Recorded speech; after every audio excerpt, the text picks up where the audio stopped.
T&D Productions presents Pseudo Cinema.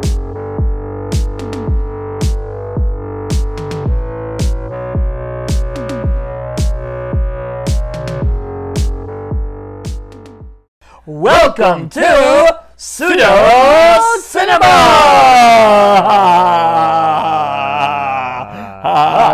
Keep it going so we can have a thumbnail. Okay, so I want to ask you a question. A couple questions. Now you know that the new Ghostbusters movie is coming out like next week. Well, I've heard that very recently. I didn't know that till last night. Yeah. The trailer looks fantastic. Okay. And in the IMDb lists Bill Murray, Dan Aykroyd, and Ernie Hudson. Okay. And that'll be fantastic, even if it's just for a little bit. Be great to see them back in their roles. Let me ask you a question. How many Ghostbusters kind of things can you think of? Let me see here. You have the movie. Well, yeah, you mean the real Ghostbusters, not the one that was a live action kids show like in the 70s, right? So Yeah. that was all different. Yeah, that's a different one. Yeah. Okay. Let's see here. Well, there was the 80s cartoon. Right. And there was Ghostbusters 2. There was bunch of toys. Bunch of toys came from it too. Well, yeah, I was just thinking of like video things, but bunch of video games too. Okay, well, I didn't play any of those. Are we going to count the one with all the females? 2016 Ghostbusters? We don't want to, but we have to. Yeah. That was awful. That was horrible. I've not even seen it. Oh, don't see it. It'll make you stupid. It'll make me stupid. Well, yes. You can't do any worse. Okay, but there's one thing you probably haven't heard of, and not many people have heard of this. Okay. Back in the early 2000s, around 2004, and again in 2007. Okay. Some independent filmmakers got together to make a Ghostbusters movie. Okay. The first one they started out with a short film called Freddy vs. Ghostbusters, where they go after Freddy Krueger.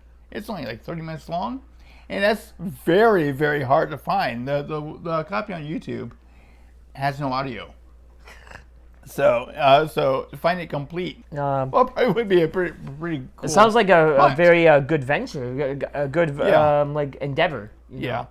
This could be a collector's item. They also made a sequel to that, a full feature-length sequel to that short film they made, called Return of the Ghostbusters.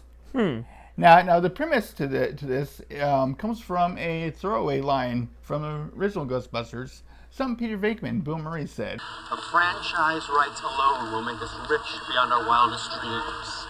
Okay. So we're going to look at the adventures of the Denver Ghostbusters. The Denver Ghostbusters. Denver Ghostbusters. This movie is a fan-made movie. So this is kind of just like a fan-based... Yeah, it's all fan-based, but these are all film school buddies. Okay, well, maybe there's a little bit of professionality to it, I guess. And like I said, it follows the Denver Ghostbusters because they're all from Denver. Okay, well, how much of a budget do these guys have? $3,000. $3,000?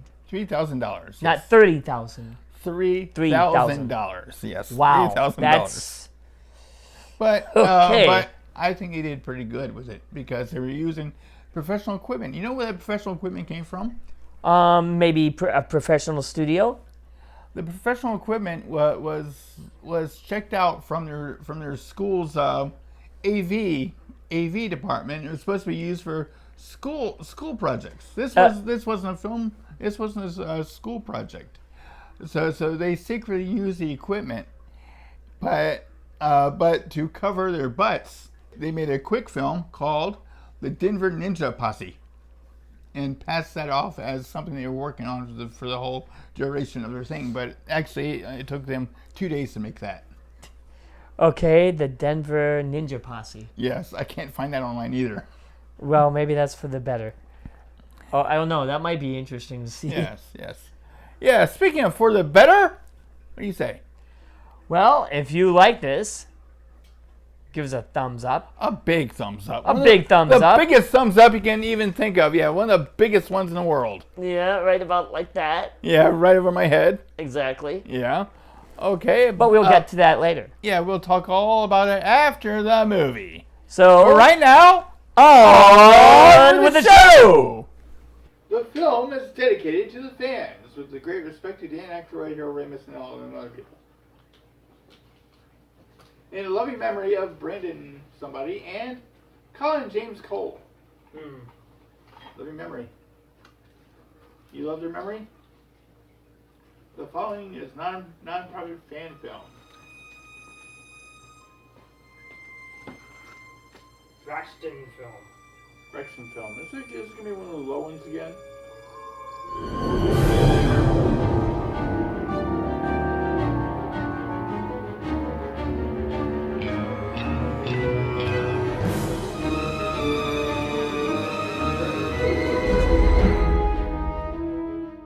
Who are you going to call?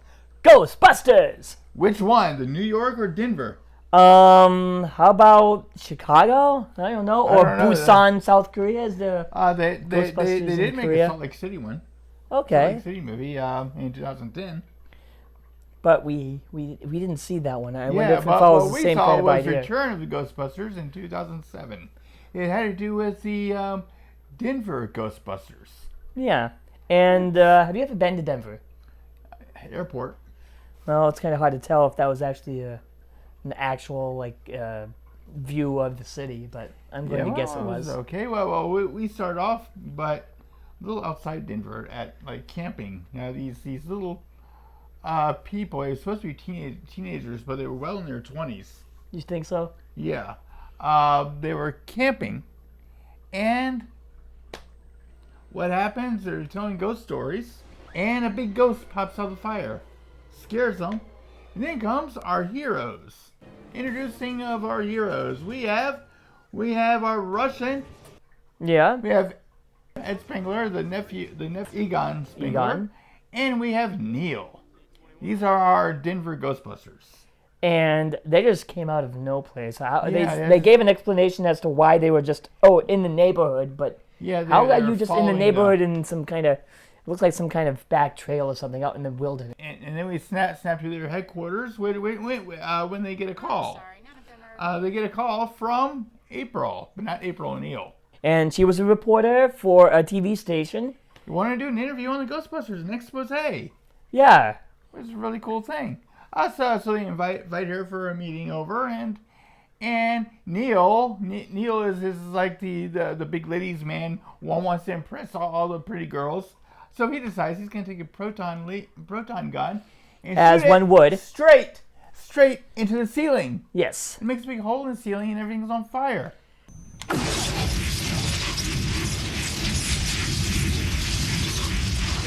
What the hell are you crazy?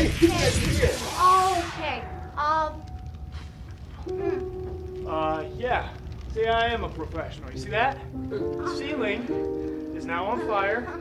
And I'm not worried. Maybe you should. Yeah, absolutely. Oh yeah, and I guess they might rebuild for that. He messes around with the containment unit, and it started to overload or something. I guess Neil is kind of accident prone when it comes to brains.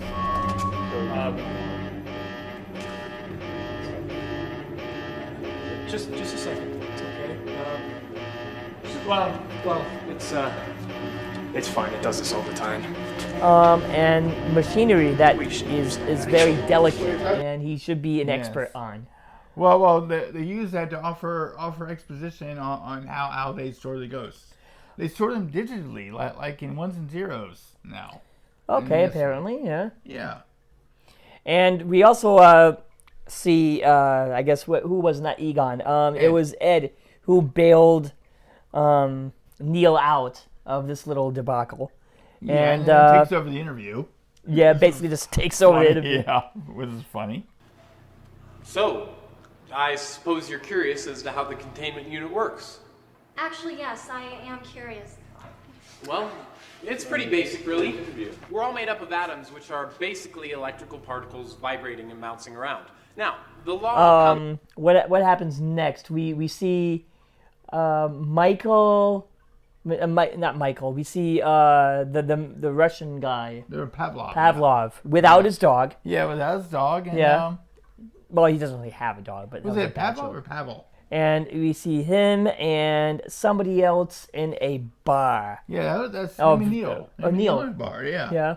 And they're drinking, having a good time, and then somebody says something to Pavlov that really got under his skin, and he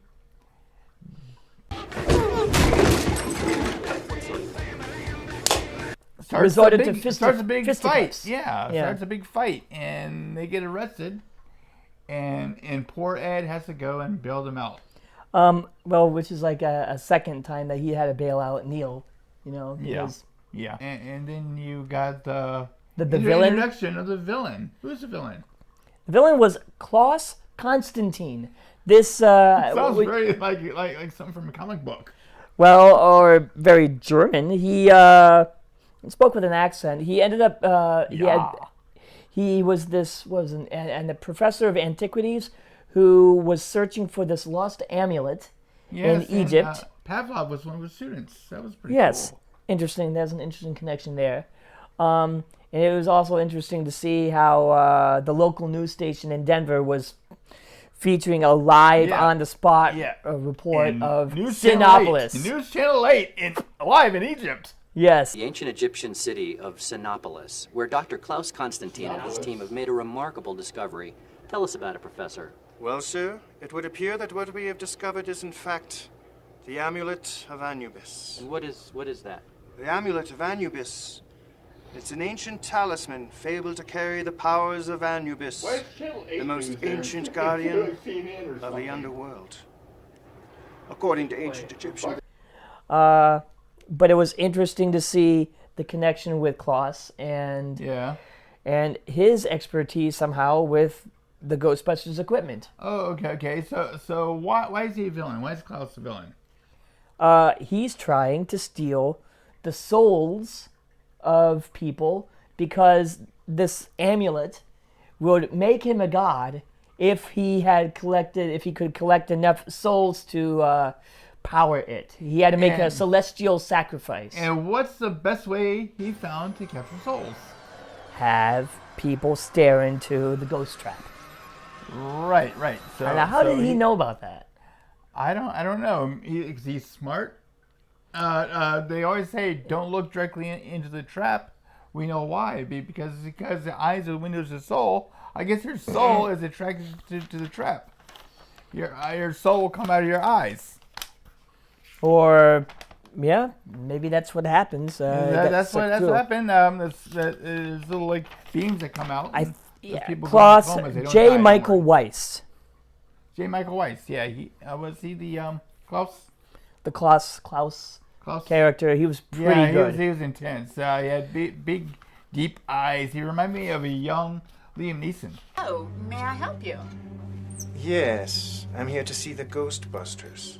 We have the Klaus going around collecting souls and stuff, and all this stuff is going all haywire, and he's getting more powerful, and basically Denver Ghostbusters have to stop him.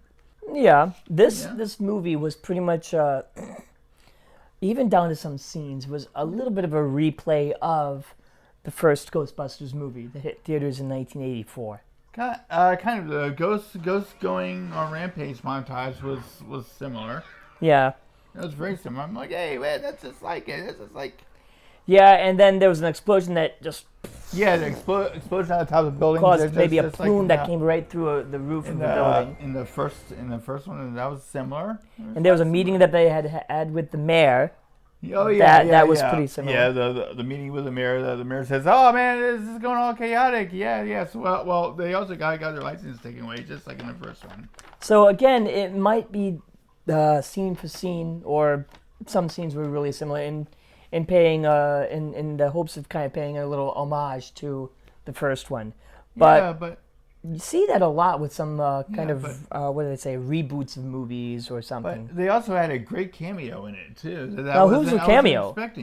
Was it Dan Aykroyd? I forgot now. No. It was the Angry Video Game Nerd. Oh, what's his name? James Rolfe. Yeah. Oh. This was back when 2007. Angry Video Game Nerd was was just taking off. You know, of course, today it's one of the biggest YouTube. He's one of the biggest YouTube stars around. But back then it was just taking off, and it was just amazing to see him. James Rolfe was actually playing an angry video game nerd. He was in his like little white shirt and everything, and drinking his Rolling Rock beer and watching all these events on Channel 6 News. Was it Channel 6 or Channel 8? Oh, I'm sorry, Channel 8 News. Because it's Super Station. You can watch it. Right in his living room in Philadelphia. Mayor sent out another warning. What? It was a great cameo. Even though I didn't really recognize him, but that's just me. Yeah. Well, they had him. They kept going back to him over and over again. It was really cool.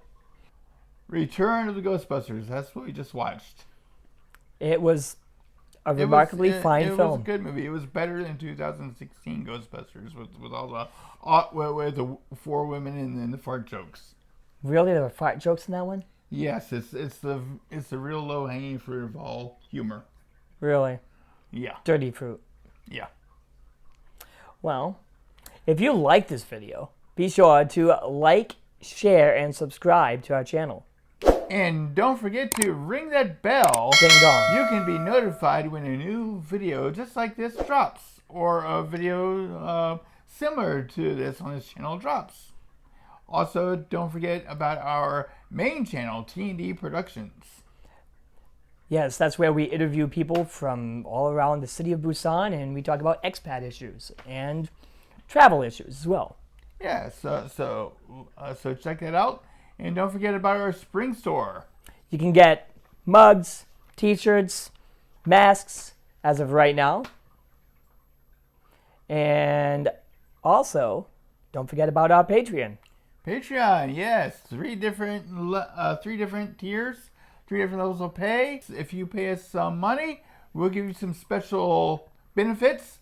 You'll give us some money, we can get some good lights, some good cameras, some good batteries, and everything and better content. Good YouTubers need.